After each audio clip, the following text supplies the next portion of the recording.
Hey, what's up, everybody? Real quick message before the video starts. Due to some unfortunate circumstances and something that I can't fix, YouTube is going to be shutting down this channel.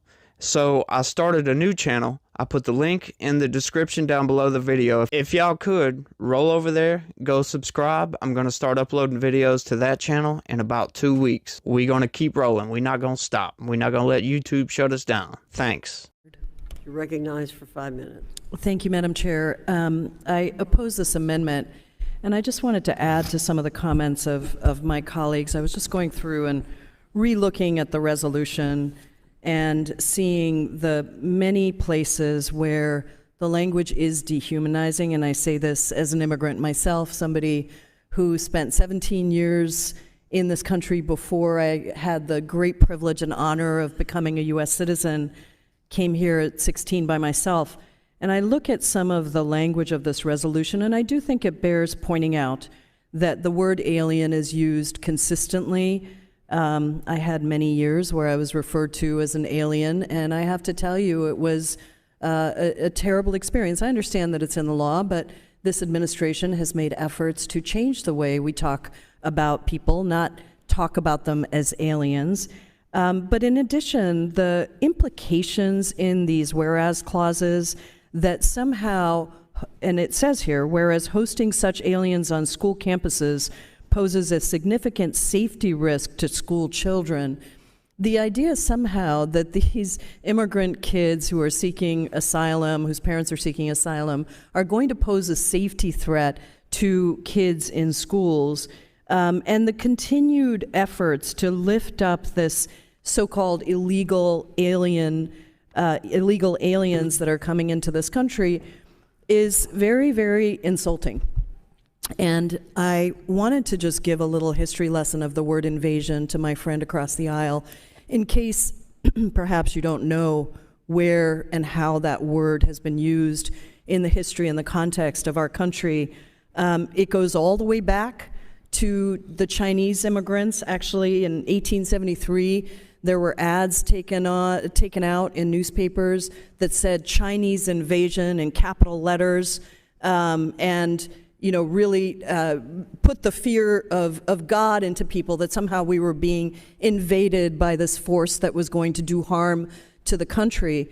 But that has continued. That was not just from 1873. In fact, in 1973, there was a book called The Camp of Saints by a Frenchman named Jean Raspail, and it was about the, quote, invasion of Indian refugees into France, onto the French coast. And the gist of the book is that the French military lost their resolve to fight back against that group of Indian immigrants who were coming to France, and allowed them to enter. And it led to, instead of massacring them, by the way, and it led to the complete fall of Western civilization. And the gist of it is really that the French military lost their nerve. They didn't massacre these migrants as they landed, and that led to a collapse, not just of French civilization, but also of Western civilization. That is the book that Steve Bannon uses all the time as one of his favorite books, and quotes from that book. And I think it's important to understand that the tactics here are the same going back to the 1800s as today, of creating such an existential threat that any violence is also acceptable to counter that existential threat, right? And also to dehumanize to such an extent that the violence is then seen as merited to these people who have been dehumanized. And I say this because I think that it's fine for us to debate policy on immigration. It's fine for us to have disagreements. It is not fine for us to in any way encourage violent rhetoric, and rhetoric that leads to violence.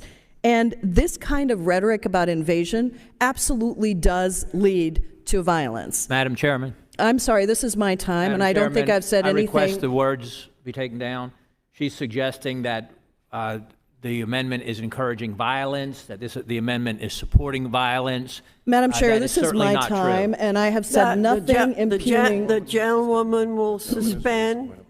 The gentleman is raising a point of order. I object to the point of order.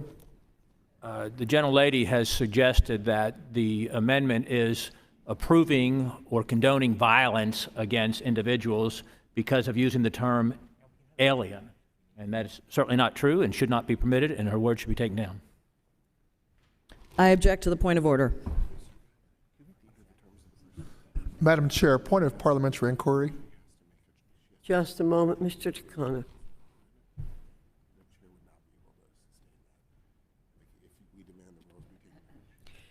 I'm going to ask the clerk to please read the words that Ms. Jayapal spoke.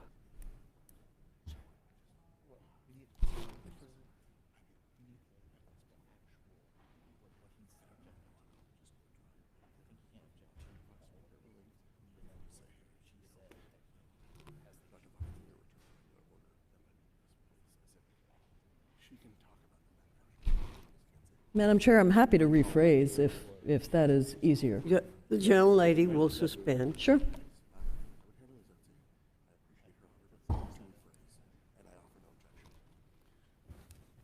I appreciate the gentlelady's offer to rephrase, and I have no further objection.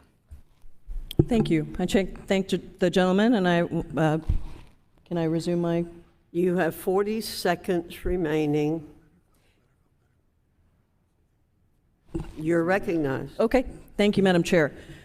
I think it's very important to understand that words have meaning. Words have meaning when we use them here. They have meaning when we use them in society. And we should understand that, just as an example, the person who issued a racist manifesto right before he went on a deadly mass shooting spree in El Paso specifically used the words immigrant invasion.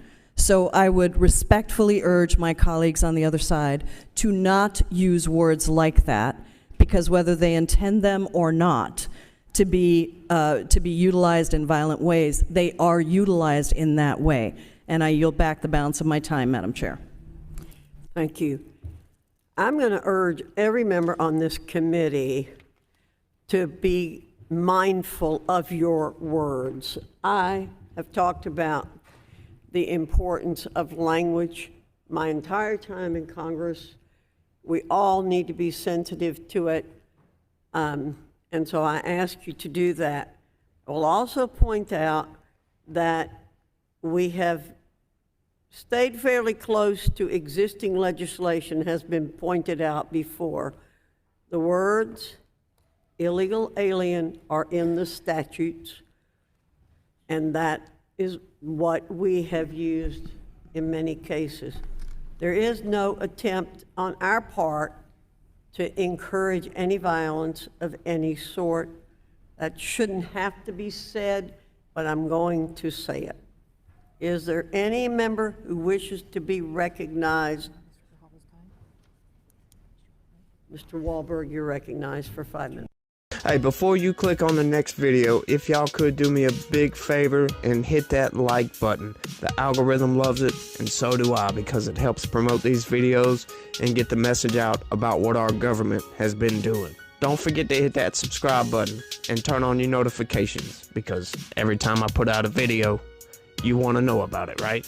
Thanks again, and have a good one. See you on the next one. Peace.